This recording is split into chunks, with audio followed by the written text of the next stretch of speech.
workers, they are not allowed to play a game they love and share with friends, family, coworkers, and players across the country.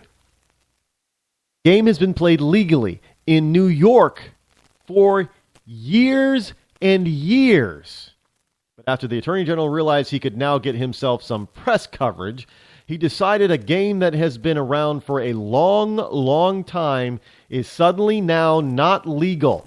We have operated openly and lawfully in New York for several years. The only thing that changed today is the Attorney General's mind. DraftKings also disagreed with Schneiderman's conclusion. Most New Yorkers disagree with Schneiderman's conclusion. Look, if they want to play, I mean, this is the same thing, with deciding that you don't want to use a taxi. You want to contract with somebody else to give you a ride. And the government is trying to say, and New York too, by the way, worst offender of this, outside of New York City. You know that Uber and Lyft and those ride-sharing places cannot operate outside of New York City? In the state of New York, is Uber, it's kind of like, the last Walmart-less state. Will New York be the last Uberless and Lyftless state? You're not allowed to do any of that stuff. I'm not allowed to go over into New York, say Syracuse, New York, when visiting. I decide, you know what? I want to pay for my gas coming back and forth. I'm gonna join Uber, turn on my Uber app, and decide to hire myself. And I'll do a few rides here and there. I'll make $20 or $30, but no big deal. Help pay for the gas, right? Nope. I want to offer my car. I have the insurance for it. I want to offer my time. And somebody on the other end of the app says, okay, yeah, I want to get a ride from him. So he says, yeah, Rod, come pick me up. And I go pick him up. And they get in my car. Where they want to go. And they get out of my car. And then we both mutually agree that yep, he dropped me off. He picked me up and dropped me off. And then I say I picked him up and dropped him off. And we mutually agree. And then he decides through, credit cards and Uber or whatever the app, however the app works. And I get paid for whatever the fare is. Usually a lot less than taking a taxi. But no, the state says, nope, you can't do that. Wait, so you're going to get in between two people who are willing to do business with one another, who've agreed on the pricing, who've agreed on all the terms. In other words, I've accepted the ride. He asked for the ride. I accepted the ride. He takes the ride. We've agreed to the contract that is within the Uber limits or Uber contract. We both have agreed to it. We both have delivered our ends of the bargain as per the contract, but we're not allowed to do that in New York. The government just said, you're not allowed to do that. I am freely offering my service. He is freely asking to take part in my service. And the government steps in between us, pushes us apart, and says, nope. No reason. No good reason at all. And so now this government is going into FanDuel and saying, after they've been there for years, and saying for no good reason, just because he wants to, get his name. I don't know. Maybe he's going to be running for governor pretty soon. You better look out, Cuomo. You got some competition.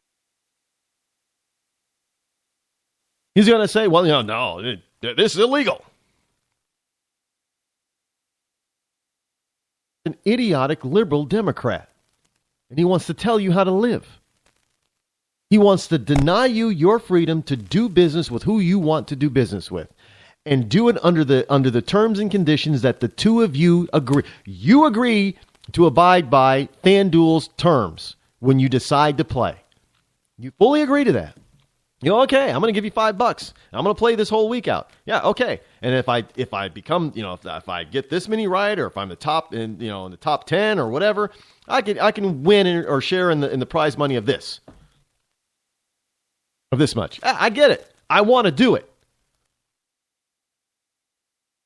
They want to do business with each other. The New Yorker and FanDuel or DraftKings or whoever it is, they want to do business with each other. FanDuel advertise. They don't go out to everybody and say, look, you're going to play, right? You're going to play.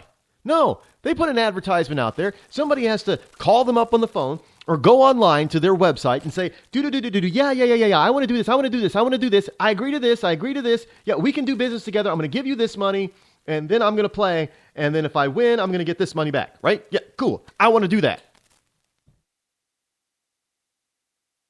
That's a mutual agreement.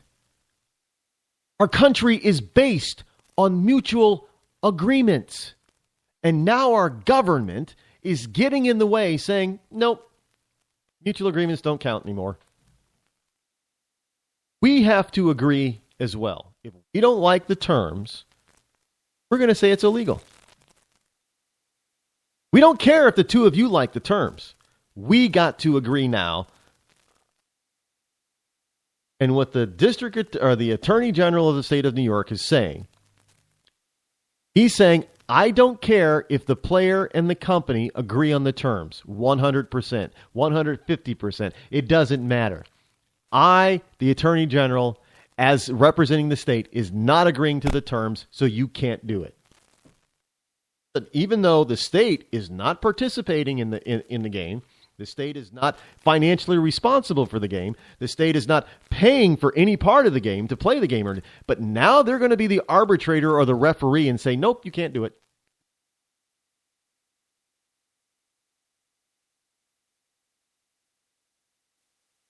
We got all of this stuff all over the place, state by state and on a federal level. That's just nonsense. If two people want to agree on and you can probably say, well, Rod, that's the same. You got two. It's a victimless crime.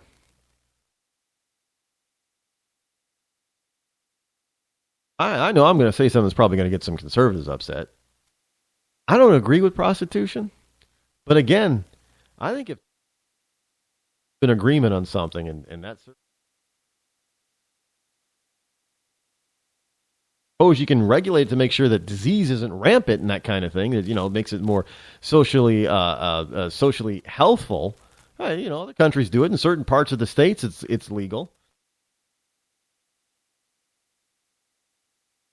I mean, if John Doe wants to go out and see Jane Doe, and he takes her, you hear this argument all the time, and the argument is absolutely accurate. John Doe meets Jane Doe, takes Jane Doe to dinner, pays for Jane Doe. $100 at McDonald's, it could be a couple $100 at Ruth's Chris Steakhouse. Doesn't matter. But he can buy Jane Doe a new coat, a fur, a ring, jewelry, whatever. Doesn't matter. He can buy Jane Doe a car. That's good. And then they can go home and have wild, passionate sex. Maybe even make love, but probably just sex. That's cool. But if John Doe meets Jane Doe, doesn't take Jane Doe to dinner, but says, you know what, Jane Doe? Instead of taking you to Ruth's Chris dinner because I'm not hungry, you're not hungry, how about I just give you the $200 that you would have eaten? Oh, now that's illegal. So they're saying you can't pay for sex, but you just...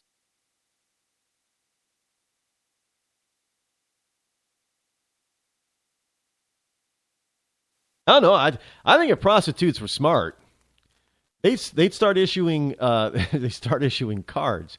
Hey, take me on a date.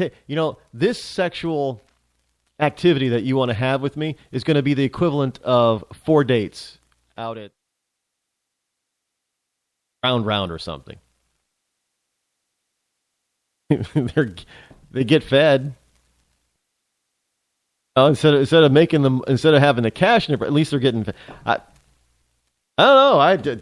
It seems. I don't know how that would be illegal because they're not exchanging cash, are they?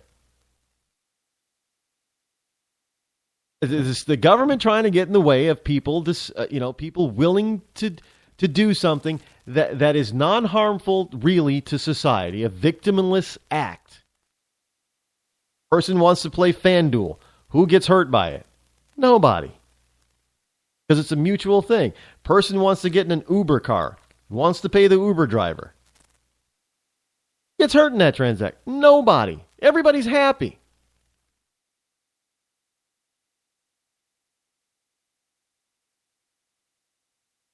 No wonder liberals are miserable.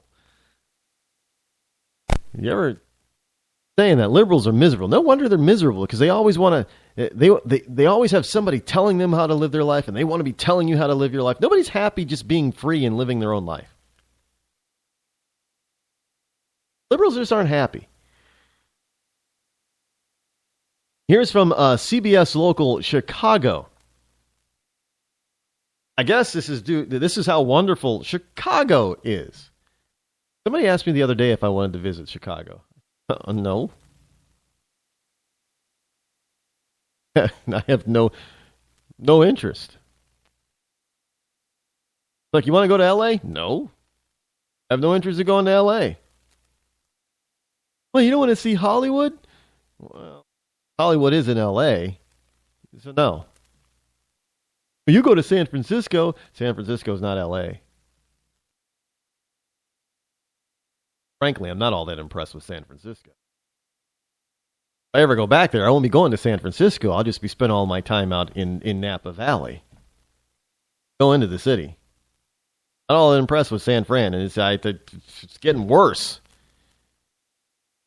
You got illegal immigrants roaming around in the sanctuary city that are killing citizens. I ain't going to risk that. Why would I bother doing that?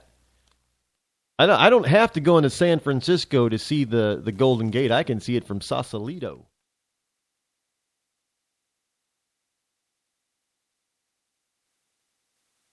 Chicago. For those of you who are not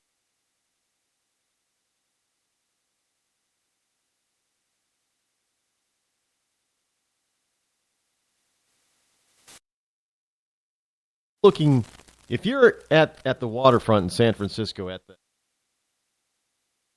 cross towards Alcatraz Island, on the opposite side, past Alcatraz Island, is the town, whatever they call it, of Sausalito. Basically, you go from San Francisco, one side, Golden Gate Bridge, other side of the bay, Golden Gate Bridge, Sausalito. Beautiful, expensive town. I mean, ridiculously expensive town. But it's a beautiful. It looks like a European, a Mediterranean village on a small hill. If you're looking across the bay from San Francisco to Sausalito, that's what it looks like. And it's a beautiful little community. Loved it there. I'd never live there because I'd never pay those ridiculous prices for those homes. But hey, people want to. Again, somebody wants to pay the price to live there. Why would the government say no, you can't? That would be dumb.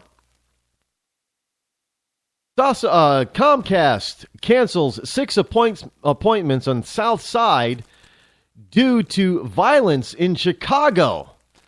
Complaints about cable companies are legendary, but Comcast is saying, we're not sending our people out there to such a dangerous place. Violence is too big. Hey, Rahm Emanuel's the mayor, the same liberal guy. We'll continue this tomorrow. Make sure you're here for Fantastic Friday. I'm Rod Eccles. This has been the Rod Eccles Show. I'm out.